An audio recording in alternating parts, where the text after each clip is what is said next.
Welcome to Solo, the single person's guide to a remarkable life.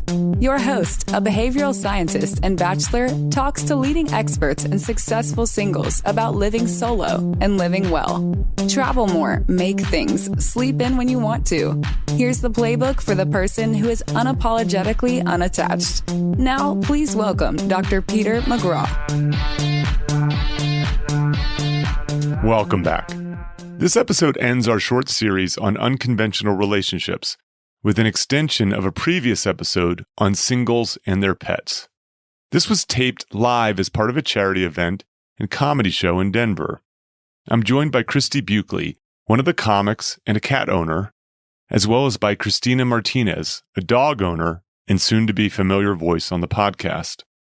I present results of a survey of singles and their pets that I previewed in last week's episode with Lisa Curry. My guests and I discuss the type of person who is the best fit for a dog, cat, or no pet. I take the no pet option, obviously. And if you stick around to the end, we give advice to people who are contemplating having a pet or are new pet owners. I hope you enjoy the episode. Let's get started.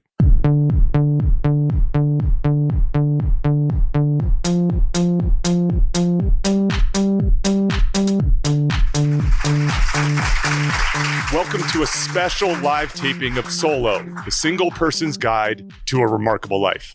I'm Peter McGraw. Today's first guest is Christie Buchele. Hi. Hello. Christie is a stand-up comic and has been featured on Viceland's Flophouse, Hidden America with Jonah Ray, Laughs on Fox, First Look on NBC.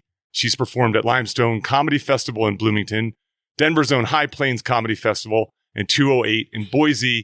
Christie co-hosts a relationship advice podcast called Empty Girlfriends. Empty Girlfriends. Welcome, Christie. Thank you so much. I'm so happy to be here. This is my favorite topic, being alone. I'll talk about it forever. Our second guest is Christina Martinez. Christina is the director of marketing for Scott's Liquid Gold. She's an outdoor enthusiast, a Denver local, and an old soul with hobbies focused on old car restoration, woodworking, and animal welfare. She's also a past and forthcoming guest on the podcast. And I'm going to put a little bit of a shout out for her Instagram account at Rustic Roaming, where you can see her old soul activity. We also went to high school together. Yeah, I just walked in. I was like, oh my gosh. I wanted you guys to get the background info. So this will be a little more spicy than anticipated. So why don't we start by talking about your pets? Great. Christie, why don't you start? Yeah. I have two cats. They're sisters, Miyagi and Khaleesi. One's like a tuxedo cat and one is a snowshoe Siamese. And they're 9 and they're my best friends and they are great. They're awesome. I don't know. What else do you want to know? They're the reason you're on this podcast right now. Yeah, they're the reason I am a lot of things on it. They're the whole reason I make money, just to feed them, really. I need that motivation. So Christie will be taking the cat perspective, obviously. Yes. And Christina taking the dog perspective. Tell us about your dog. This is my dog being Lion King right now in the second row. Oh. Cue the music. Circle of Life. There'll be pictures in the show notes for those of you at home. Tin. He's a Chiweenie. He's a Dachshund Chihuahua mix. He's getting old and crotchety, if you couldn't tell by all his barking tonight. And yeah, he's been with me since he was like the size of a hamster. Oh, I know. It's so sweet. So and Christina he also sleeps on my bed. We'll be taking the dog perspective. If it's not obvious, I'll be taking the no pet perspective here tonight. Cool. So I want to start actually by sharing some results from a survey that I ran. I've recently started a new project called A Single Insight, The Science of Solos. And as part of that, I do surveys looking at things that no one else is looking at, frankly. And so I surveyed 250 single pet owners and partnered pet owners to see, are they different in any ways? Oh, God. And so I'm going to run some of the results by my guests and get their responses to it. So I asked a variety of questions about why they own a pet, their relationship with their pet, how their pet affects their lifestyle, and so on.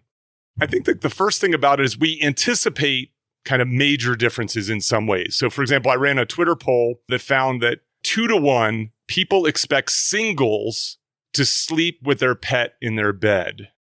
So I said, who's more likely to sleep with their pet in bed? I see people shaking their heads. And while your intuition was right, they both are likely to have their pet sleep in their bed. So 61% of singles and 66% of partner people let their pet. Notice I say let their pet sleep in their bed. You can tell I don't have a pet. Well, how do these, I don't have an option. I'm like, how do you do that? I don't know. That might be more indicative of my own personal boundaries as a person. But they never gave me an option. That's not how I felt about it. So that's amazing. I should have reworded that as don't stop your pet. Yeah. Oh, mine's intentional. Yeah. He's like 10 inches off the ground. I have to lift him up. Well, and people, and related to this, people spend a lot of money on their animals, including ramps sometimes to save them the lifting element to this. Yes. Yeah. I bought Snoop a ramp once. He's too bougie to use it. He'd rather me lift him. So yeah, I returned it. I've seen that actually where they get it and then the dog's like, what? Yeah, he just You're looked gonna at me. Make me walk up there? Ugh. So some other similarities between singles and non-singles. I like saying non-singles. It makes them seem like the wrong ones. They're the other. So I'm just going to say singles and non-singles here. Non-singles being partner people. So they were just about as likely to bring their pets into stores on errands. Very low numbers though. 7% for singles, 11% for non-singles. Yeah. Yes. When I had my dog nephew lived with me, Taco, I would take him places, but the cats can't. They can't. I still wanted the cats here tonight. He really pushed for it, and I was like, I can't hurt them like that emotionally. It would be so mean. But I want them. I want to take them everywhere. That would be the best thing that ever happened to me. I want them everywhere I am. That would be the best. But no, I have seen one cat on South Broadway that's very well trained. The cat's name is Baby, and the dad plays pinball, and he takes the cat. The cat has a little shelf right here and just plays pinball and hangs out on top of the pinball machine. They try to grab it. Yeah, they're like, oh, lights. They love it. And I was like, oh, that's the dream. That's the dream. I need it. Next time I have a cat, we'll train him. It's too late now. Oh, yeah. I've taken Snoop to the movies. Not all the time, but I have. What's his favorite film? I don't know. He's just cuddles up in my lap.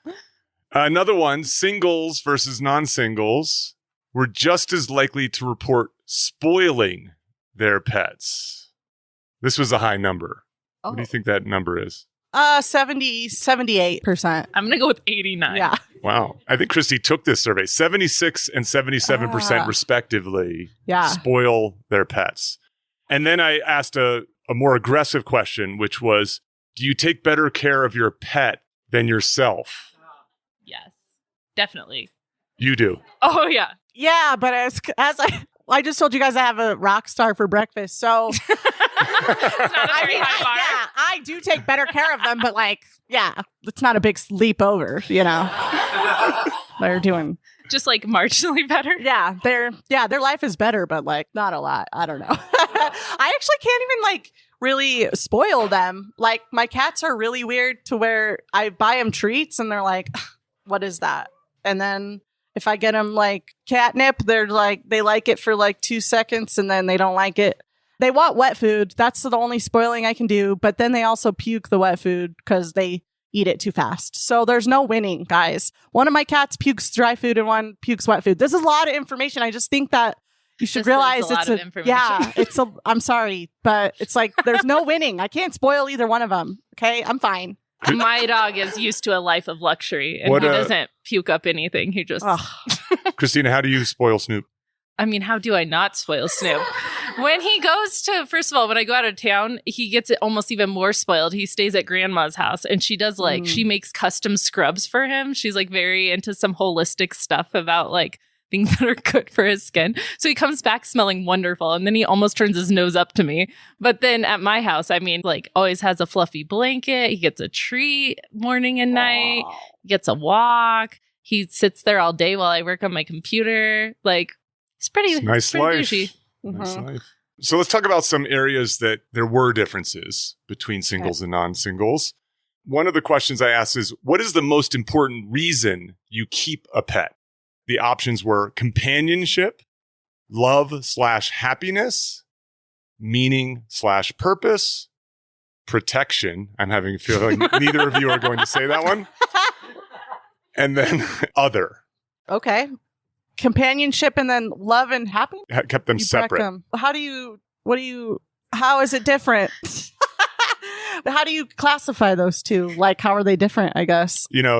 I know they're use not your gut. exactly the same, but okay. Make cool. a choice. Sophie's choice. So are you asking what's the results? Well, I was going to see what you would choose first. Oh, I would pick companionship. Yes, that's what I picked too.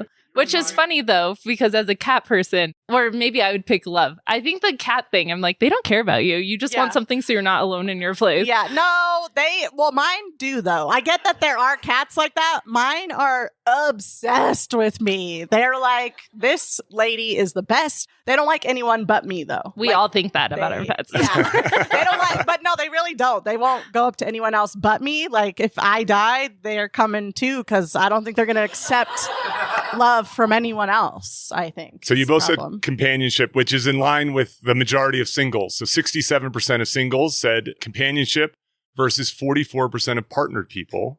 And it was the reverse for love/happiness. So that was the next most popular for singles, 25% versus 47% for well, they have a companion. So yeah, that makes sense. It doesn't mean they're happy with the companion, but they have a companion. Very clear. You're right. Good point. The other difference was to the question, which best describes your relationship with your pet? And the options were my best friend, a friend, my child, my protector, my employee, and other. Best friend, absolutely. Yeah, I was going to say best friend, too. I'm not in charge of them. I'm not their parent at all. If anything, I might be their god. They're like, she brings the food, but not parent for sure. But they're my best friends for sure. Yeah. Best friend. I went with best friend also. So the two of you also in line with most singles. So I classified best friend or friend together. 80% of singles said that best describes their relationship with their pet. Yeah. That was 63% for non-singles. You find the reverse for my child. Did you ask the coupled people what percentage their spouse was their best friend? Because I bet their pet's higher. Well, we're going to get to that a similar question in a moment, Christina. I could tell Christina's in marketing here. So only 14% of single people said my child, and that was 30% for partnered people. I think this is a very interesting question. I don't know if you've been paying attention to the news recently, but the Pope, and I don't know if it was an announcement or in a speech, said that people who choose to have pets instead of children are selfish. He did, and he worded it very misogynistically. And I wish I could quote it right now. Because I think he said women. Like, did he say women was like, how dare women take away from the opportunity for like patriarchy or something. It was definitely like on us for not having the kids and wanting the pets. And taking away an experience from like the fathers. Yeah. Yeah. And that's where I was like. Yeah. Also, to call that selfish, it's like, all right, read a book about global warming, my friends. Like, we should not be populating anymore. Also, yeah, it is. I don't care. I don't want to do it. Yeah. Yet another reason these two are on stage right now. So let's talk a little bit about dating. So if you spend any time on the dating apps, invariably you're going to come across lots of people who talk about their pets and express preferences. So one of the common phrases is must love dogs, which translates, I think, into you must love my dog. Yes. I think. And other people will go as far as saying my dog, is usually a dog, it's not a cat, will go on all of our dates. And there's no warning in front of that. And some people will go even further and go, you will always be second to my...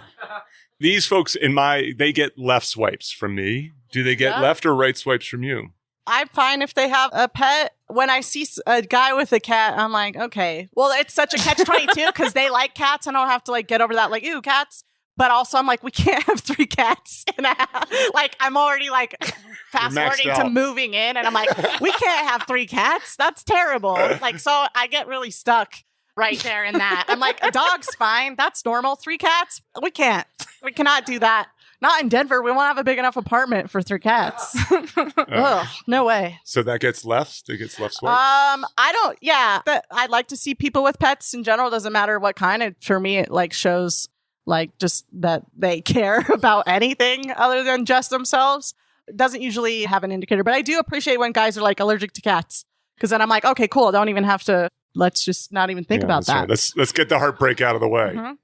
Oh, right swipe. I mean, I love my dog probably more than you, so it's only mutual. Yeah, I see. That's right. Yeah. And people will also use their animals in pictures as a lure, knowing that some people will care more about the animal. Do you have your pets in your dating app profile pictures? Yes. I just added mine, but I wasn't using it as an asset for sure. Cats are like more of a dark secret. I love them, but I understand that not everybody does. But I do not mind if they say they love their animal more than their partner, because I feel that way about stand-up. And I'm like, good, you're going to have to make room for comedy. So yeah, I feel that way even with guys that have kids. I'm like, great, you can have your own thing over there and I'll do my thing. Keep it separate. Okay. So how many pictures of your cats do you have? I have one. One. Yeah. With both cats? Yeah. Okay. With both cats in it. Full You disclosure. gotta put one. That's like part of your life. Yeah, sure. How many do you have? It was one. Just one? And Yeah. is it early or late? Do you lead with it or do No. you follow? No, it's like maybe third. Yeah. Third. Okay. I asked these singles and non-singles if they had to choose between their pet and a partner or their partner, what would they choose? So it's not a totally fair question because it's like a real partner versus an imaginary partner. Yes. But it was certainly the biggest difference in the survey. So 24% of non-singles said they would choose their pet over their partner, which I just want to go on record and say that's 1 in 4. I don't think That's already crazy. a striking number there. And it was 3 times that for singles. So 78% of singles said they would choose their pet over a partner. I just realized I'll know what love is one day. If I do love them more than my pet. Like, that's the litmus. This is really helpful for me, you guys. Thank you. Yeah, I would pick my pet. No question. I went through a big breakup, and then like 2 weeks later, my dog got out. And it was way more traumatic that my dog got out than I like broke up with someone after 6.5 years. Not that that wasn't traumatic, but I was really upset about the second one. Yeah. I've been dating somebody and then they come home and the way that they treat the cats eventually, I'll be like, you're out. Like if they even just sort of even give attitude, I'm like, you're gone. See you later. I don't like it. That's actually a good segue. I want to ask a little bit of advice you would give for people who are dating, either dating with pets or dating without pets, but dating people who have them. So one is be keen on how you treat them. Because I'm like, if you're like, get out of here, gross. I'm like, get out of here. Okay. I'm like, excuse me. Yeah, but I also think it's not bad to try and at least bring people around, because I do think you'll see a little bit of maybe your own like shortcomings. Maybe I know that my roommate, he's also a comedian. He has a joke about dating girls with dogs, and he likes dogs, but a lot of times he'll go over and then like the dog isn't trained well and it's like a nightmare. And he's like, I can't date her because of her dog. So I think there's a lot of guys shaking their head right now.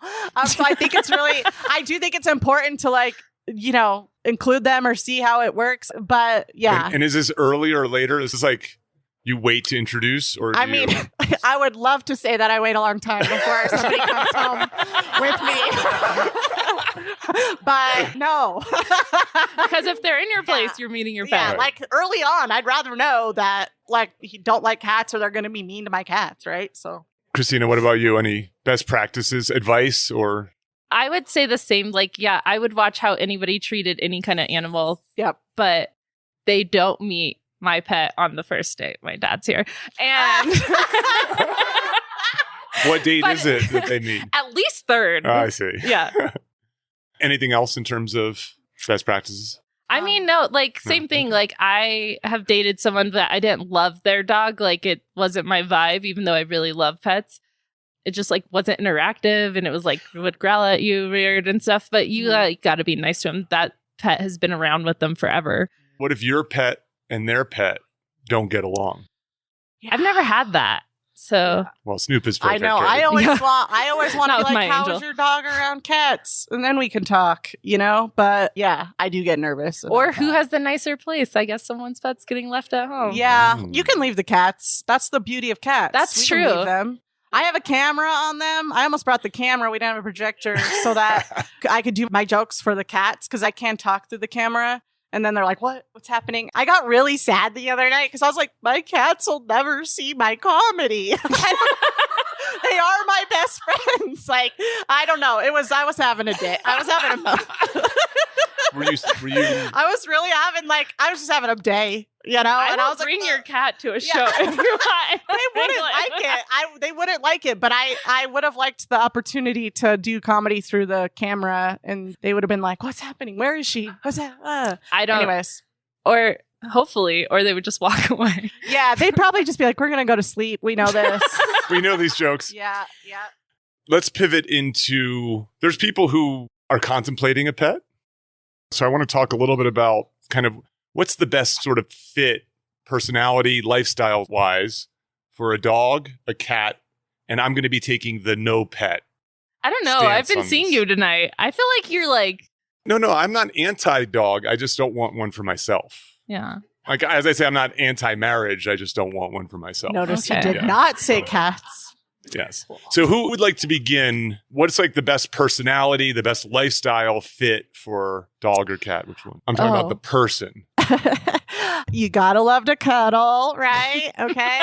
No, I think it's somebody who's gone a little bit more. I think that's like the perfect type of cat person because they can be a little bit more independent and you can leave them for a few days. Like that's the main reason I have cats instead of a dog is like I can leave them. But yeah, so it's a way to have a pet that you can still like travel, and dogs are so much more needy. And also, if you like validation from a difficult being like your dad,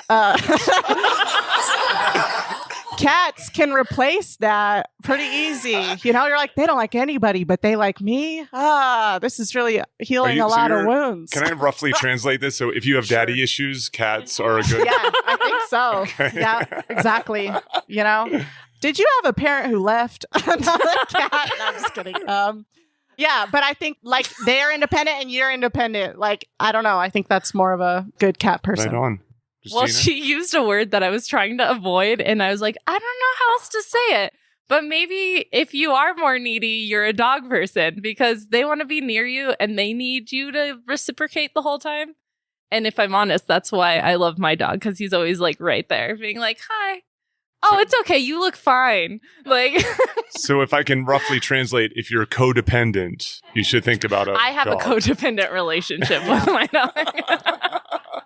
Can we get a round of applause if you have a codependent relationship with your I pet? do. I do too. That was about a third of the room, I would say.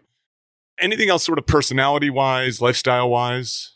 If you are not like the person that's like, I need to go on adventures. If you're more of an indoor kid, cats, I love not having to take them for a walk. Wow. Awesome. I love it. Okay. See you later. I think everybody, I think everybody loves dogs. I know that's not true, but I think dogs suit a lot of different types of people. Yeah. I'll make the case for no pet, if I may, and I'll do it in two. One is, I think if you're overly tidy, the pet might be a challenge. The sort of constant cleanup, hair. You got to get a Roomba. Yeah. That's Yes. like my Roomba runs every morning. And yeah. So I'd say that one. The other one is, I have a friend, Mark, who had a dog for many years. And he said, one day we were on the phone and he said, Peter, he's like, there's nothing like coming home to your dog. The love is just overwhelming, how excited they are to see you. And I said, be that as it may, I said, I don't want to have to come home. Yeah. Yeah. And so I think that if even taking Christie's point about sort of independence, being on the road and so on, if you are one of those people who treats your house as a place to sleep and occasionally entertain, it's just not fair to a pet, as wonderful as they may be. You might want to wait to a different stage in life Agreed. to do that. Yeah. And I think also is if you also don't have either money, because It's true. animals are expensive, or you don't have a support system. So like Christina, you were saying, You can bring Snoop to grandma's. Yes, he goes there frequently. Yes, as you go on your adventures and so on. So let's close with a little bit of advice beyond this for singles who are considering a pet. Okay, so beyond just the choice of dog or cat or something else, for those of you who are listening at home, we had a comedy show prior to this and we found out that chinchillas poop 250 times a day. I know. I was like, wow. who is recording this? Like, another one. So we're not going to make a case for chinchillas. What advice do you have for someone who's considering keeping a pet? Where does it start? I would say get pet insurance. It's going to be good for you. Yeah, just really look at your life. I mean, again, cats are so much easier than fitting it into your life. You don't have to feel like such a jerk because they're fine without you. They're like, cool, whatever. They're excited when I get home. I know for fact because of the camera, they were fine. She was checking underneath the table here while we were doing this podcast. Yeah, I was. No. But yeah, I think that just the pet insurance and being able to make sure you can take care of them and that you'd have people there to help in some sort of emergency or if you need to go out of town or have somebody pop in, that's super important. And also just do going and visiting and really spending time with them to get the good vibes to make sure that I feel like you can tell once you meet you're an animal, you're this one's good with me, but you do have to take time and really pay attention to the vibe. Can I ask for the audience, just through clapping, was it love at first sight with your pet? Did you just know when you saw it? Yeah. Yeah. Kind of feeling. Well, they were rescued. There was 3 of them. There's 3 sisters. And they sent me pictures of 2. They're there's 2 that look like this and there's 1 that looks like this. And I was like, you can't send me pictures of both of them. That's how I ended up with 2. I only wanted 1, but I couldn't pick. I was like, I'm connecting emotionally, spiritually with both these pictures. And this was a photo. Yeah. And then I gave my best friend Sabrina, she has the 3rd cat. Keep it so close. That I could, I had to be able to keep tabs on the 3rd one. I can't separate them. So it's okay to use your gut, use your feelings when making this as choice. long as you know that your life has room for it. I think there needs to be a lot more research with a dog and that sort of breed and what they're going to need and what they expect. Mm-hmm. Cats are there's no breeds. They're just trash monsters. They're street people. There's no breed. There's no the temperament of, they do have a temperament, but it's a nurture thing, not a nature thing, I think. So yes, if you're asking me if it was love at first sight, I also saw Snoop's photo and was like, that one's mine. And then I bought it. I shouldn't say bought. I paid the adoption fee in a Mexican food parking lot. It was like a sketchy sounds like a drug deal it going was. down. And he was so little and I didn't expect it. They were I was like, where is he? And he was in their hand. And yeah. And it was this magical moment. I'm not coming home with him. Right he wasn't what I expected, but I wasn't going to leave him. So yeah, it is love at first sight. And I would say if you're looking into getting a dog, like you mentioned, breed is a big deal. I had gone towards a smaller dog for the first time because I had in my past had a Chow, a Dalmatian, an Australian Shepherd, all these huge dogs, to your point, with tons of hair that I was over in my house. And then also just knowing my lifestyle, I needed a smaller one for the foreseeable future. I was moving downtown. I wasn't going to have a huge yard. And so I think there's a lot more to consider when you think about having a dog. So is it fair to say for people who are looking at having a dog, you should sort of choose the type of dog you want, then go looking? Because if you're not careful, you're going to fall in love with a monster. Yeah, that's actually how I had the German Shepherd mix. Yeah. I was just oh. And then I got him home. I was like, what am I going to do with you? Yeah. But it worked. Yeah. We made it work. I see. And so then the size of the dog matters. There has to be some temperament, the breeding, how aggressive they are. Yeah, I think if you have kids, you probably want a mix that doesn't nip and all those things. And what about obtaining the pet? So obviously people would buy an animal kind of thing. And it's my understanding that pet shops and stuff generally are to be avoided. Yes. And so suddenly everybody in the world is rescuing dogs. What is that exactly? Is that like they're going to the SPCA and saving them? Or is this just something you put on your Instagram account to get more likes? Well, hashtag, adoption day is a thing. But also, yes, a lot of pets like in New Mexico and different areas get trucked into different states because they can't handle how many strays there are. I see. And there's a lot of strays that aren't fixed. So they're populating. If those areas get overwhelmed, some of them get euthanized. So it's better to come help a shelter clear out a spot so they can keep taking in more than taking a dog that's special bred that, someone's only making more as there's demand. I see. And this idea of like a mutt versus some sort of bred dog, should that be consideration? I mean, there's like the lifelong thing. People say that mutts are like more hardy. I think it's probably true. I don't know. Yeah. That could be a total myth. I would have no clue and just totally lean into it. Yeah, I think that I've seen that in my own life, but you could foster. Mutts are definitely healthier. Oh, they're definitely healthier. Okay. Yeah. We're getting feedback from the audience that mutts are healthier. But that's a great point. Someone yelled out foster, and I think we do want to say that as Kids and Pets, as a brand, I work for them. We support a big foster dog community. And it's true, if you maybe already have 2 cats and you don't want 3 cats, but you can take a cat in for 3 weeks while they have a spot to get cleared. So again, animal doesn't get put down because there's not enough space to get taken care of. It's a great option if you have a little bit more room for someone.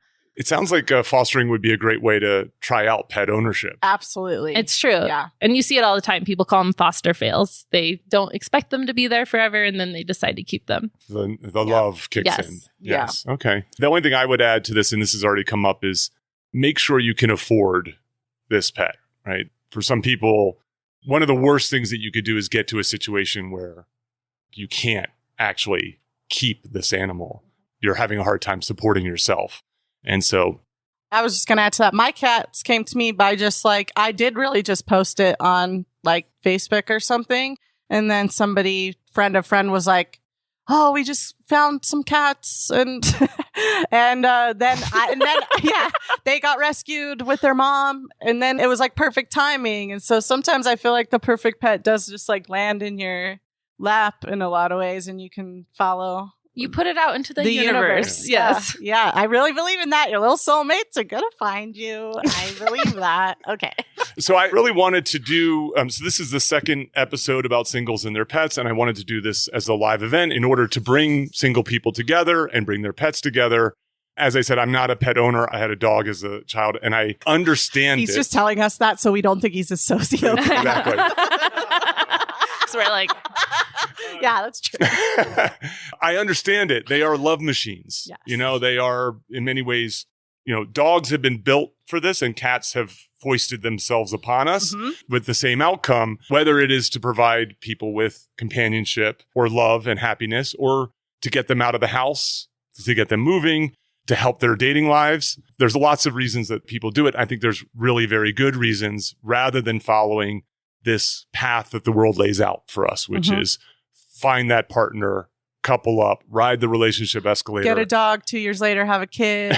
Yeah. Yes. And so I think it's really wonderful that people find alternative ways to bring joy, purpose, meaning into their life. And I think it really in many ways goes against the stereotype of the selfish single. To keep a pet, in some ways selfish because of the love, but in some ways incredibly unselfish. This animal needs you in ways, especially those dogs. Yeah. Needs you in really profound ways. And so I wanted to find ways to support this endeavor and to have this conversation around this. So I wanted to say thank you to my cat representative, Christie. Thank you so much for having me. And thank you to my dog representative, Christina. Thank you. And thanks to all of you for joining us this evening. This is really wonderful. I love your pet. Cheers.